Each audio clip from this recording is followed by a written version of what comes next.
Шыңғыс ханның немересі Құлағудың қалың әскері 1258 жылдың қаңтар айында Бағдаттың алдына келіп тоқтады. Моңғол қолбасшысының алдында ғасырлар бойы мұсылман әлемі ғана емес, бүкіл жер бетіндегі гүл жайнаған саудасы өркендеп, ғылым мен білім салтанат құрған ғажайып шаһар көсіліп жатты. Құлағу алдымен жаушы жіберіп, өз еркімен бағынсын деген талап қояды. Алайда Бағдаттың қандай үлкен қала екендігін, оның қорғанысы берік екендігіне сенімді болған халиф Әл-Мустасим моңғолдардың бұл қорқытуын елең қылмады. Ол тіпті моңғолдардың шабуылы алдында қорғанысты күшейтіп әскер жасақтауға да немқұрайлы қарады. Осыдан кейін Құлағу әскеріне бұйрық берді. Бағдат үшін қырғын шайқас басталды. Достар, арнамызға тіркеліп лайк басып, еңбегімізді бағалап қойсаңыздар. Африкадан бастап бүгінгі үнді жерлеріне дейін созылып жатқан, бір кездері ғылым мен білімнің, мәдениет пен сауданың орталығына айналып, шығыс әлемінің жауһары саналған Аббасидтер халифаты.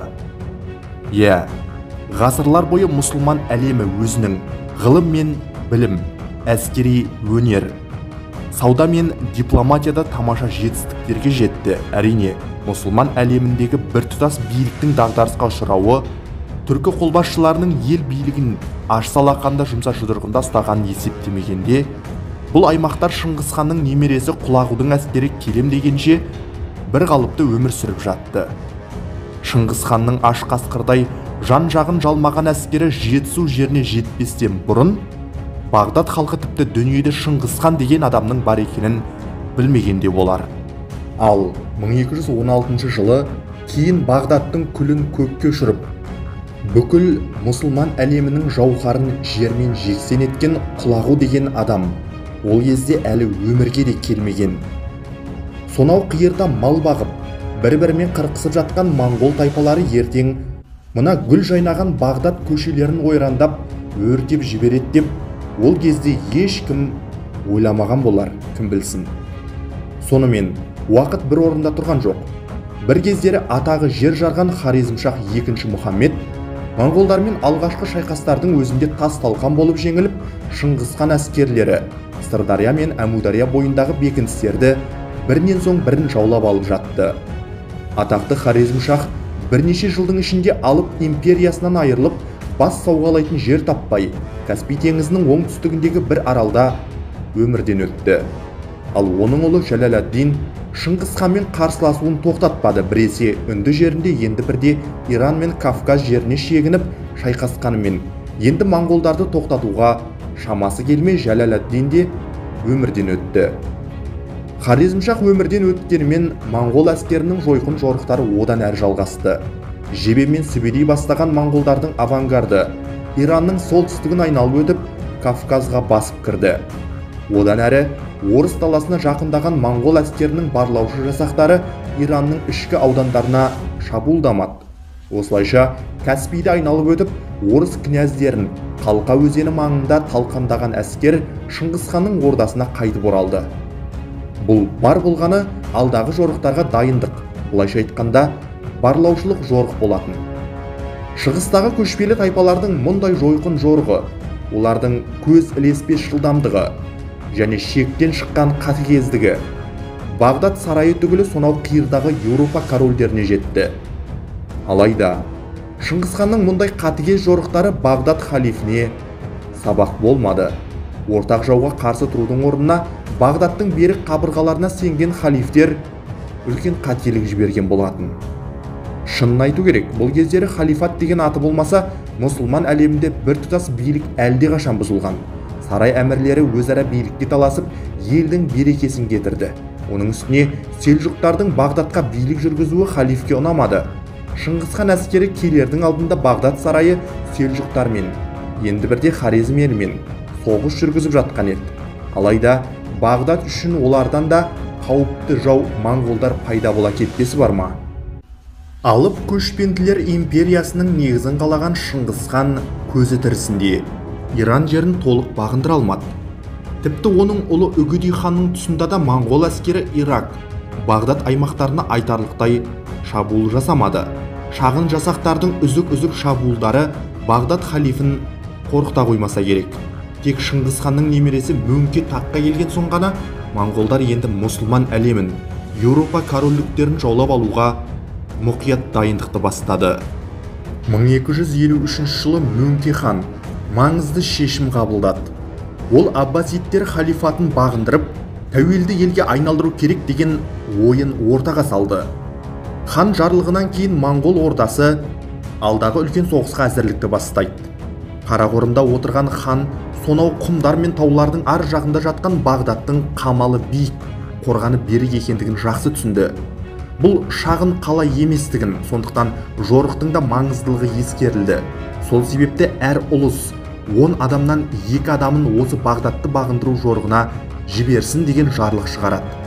Бағдат жорығына дайындық басталып кетті.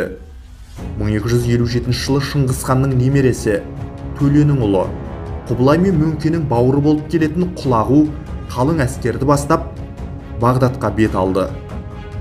Қалың әскердің құрамы көшпелі тайпаларды былай қойғанда армяндар, грузиндер, одан бөлек христиандар, яғни крест жорықтарында таяу шығысқа орнығып, шағын корольдіктердің негізін қалаған француздар да қатысты. Сонымен қатар Құлағудың армиясында 1000-ға жуық қытайлық әскери инженерлер де болды. 1256 жылы Жошы ұлысындағы әскермен өз қатарын толықтырған Құлағу бастаған негізгі армия Әмудариядан өтіп Асасиндер ордасына келіп жетті. Моңғолдардың соғыс тәсілі мен жан шошырлық жорықтары Асасиндерге үнемі естіліп жататын.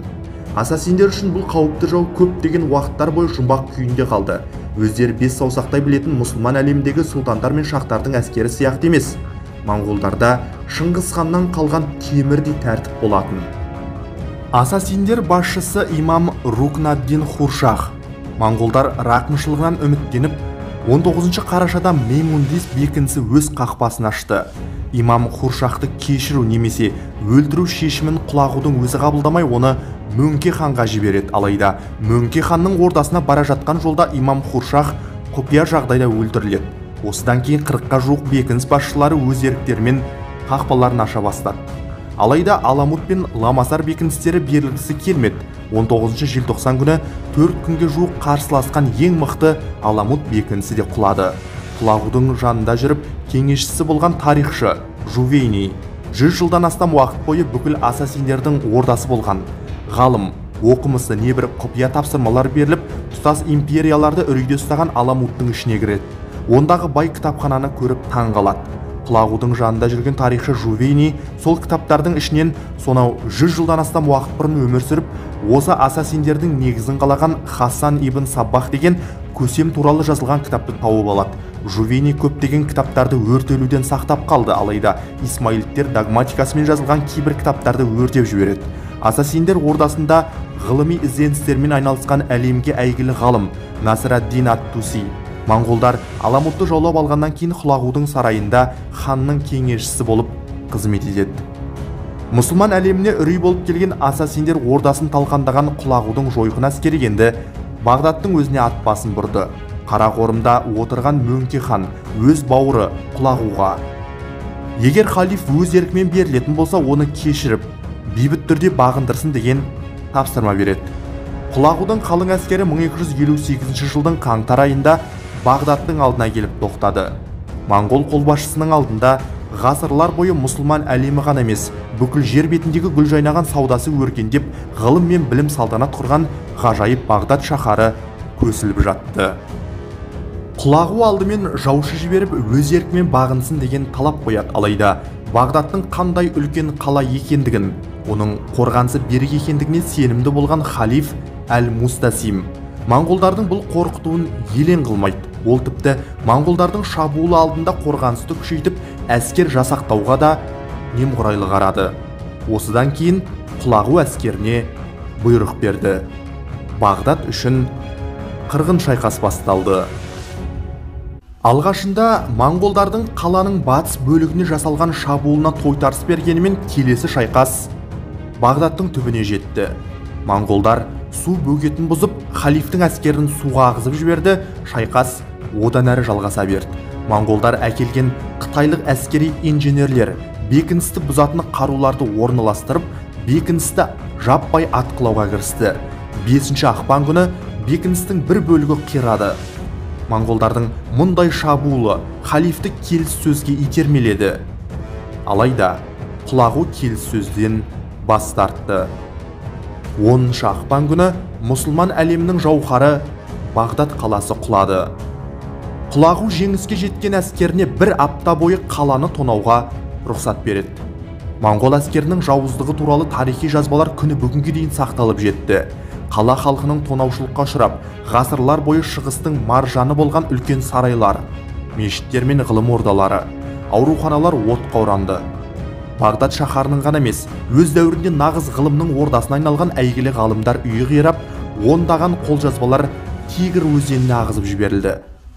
Сол шайқастан аман қалғандардың айтуларына қарағанда, Тигр өзені әлгі қолжазбалардан, кітаптардан аққан сиядан қап-қара түске боялған деген тарихи деректер бар. Ғасырлар бойы там-тұмдап жиналған ғалымдар мен оқымыстылардың қолжазбалары, құнды тарихи, ғылыми кітаптар жойылды. Кейбір зерттеушілердің дерегіне қарағанда, Бағдат қырғынында 90 мыңға, енді бір деректерде 200 мыңнан 1 миллионға дейін адам өмірден өткен екен. Қолға түскен Бағдат халифі Әл-Мустасимге қаланың қалай ойраны шығып жатқанын көруге мәжбүрлеген десе, енді бір деректерде монғолдар халифті кілемге орап, таптап өлтірген деген тарихи деректер келтіреді. Құлағудың жорығынан кейін ғажайып Бағдат қаласының қирандысы ғана қалды. Бағдаттан кейінгі кезек Мысырда билікке келген мәмлүктер сұлтанатына келді. Мысырда Бағдаттың күйін кешіп тас-талқан бола ма? Әлде аман қала ма? Ол кезде мұның жауабын ешкімде дөп басып айта алмас еді.